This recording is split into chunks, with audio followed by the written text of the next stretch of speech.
Il a gagné du temps et il l'a gagné avec une annonce principale, la suspension immédiate et jusqu'à la présidentielle de mai 2027 de la fameuse réforme des retraites du printemps 2023. Vous vous souvenez, cette réforme, elle avait jeté dans la rue des millions de Français. La bataille politique avait été extrêmement rude. Finalement, la première ministre de l'époque, Elisabeth Borne, était passée en force avec l'article 49.3. Eh bien, cette réforme, elle n'est pas abrogée pour l'instant. Elle est suspendue, à charge pour les députés d'organiser ou de prendre l'initiative d'une nouvelle conférence nationale sur les retraites. Ça, c'était l'annonce principale. Ensuite, il y en a eu deux autres. Premièrement, c'est que Sébastien Lecornu est ouvert à une imposition sur les patrimoines les plus élevés. Il n'a pas dit sous quelle modalité.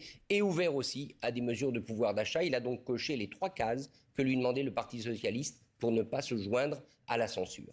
Quel ton a dominé ce discours de politique générale, celui de la rupture, du compromis ou plutôt de la continuité avec la ligne Macron? Non, c'est clairement une rupture, ou je dirais plutôt c'est un abandon. Emmanuel Macron avait fait de la réforme des retraites un peu l'un des piliers de son mandat. Vous vous souvenez, il l'avait présenté comme étant indispensable à la fois à l'équilibre des comptes publics et d'autre part aux exigences européennes. Je rappelle que tous les voisins européens de la France partent en général en retraite entre 65 et 67 ans. Donc là, Sébastien Lecornu, mais bien sûr après avoir consulté le président, a tiré la prise.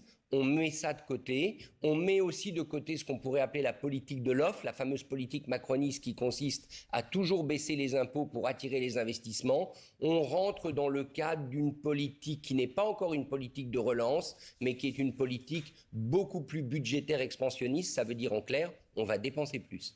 Le Premier ministre a reculé sur la question de retraite, mais est-ce que cela suffira pour éviter une motion de censure et mettre fin à la crise politique ? Pour l'instant, oui, puisque je rappelle qu'il y a deux partis qui sont absolument clés pour la stabilité du gouvernement. D'un côté, la droite traditionnelle, les Républicains, environ 50 députés. De l'autre, les socialistes, environ 70 députés. Si l'une ou l'autre de ces deux forces, ou une partie de ces deux forces, devait se désolidariser et voter avec la coalition des oppositions, c'est-à-dire avec le RN, avec la France Insoumise, les écologistes et les communistes, à ce moment-là, le gouvernement tombe puisque la majorité absolue des 289 députés est atteinte. Pour le moment,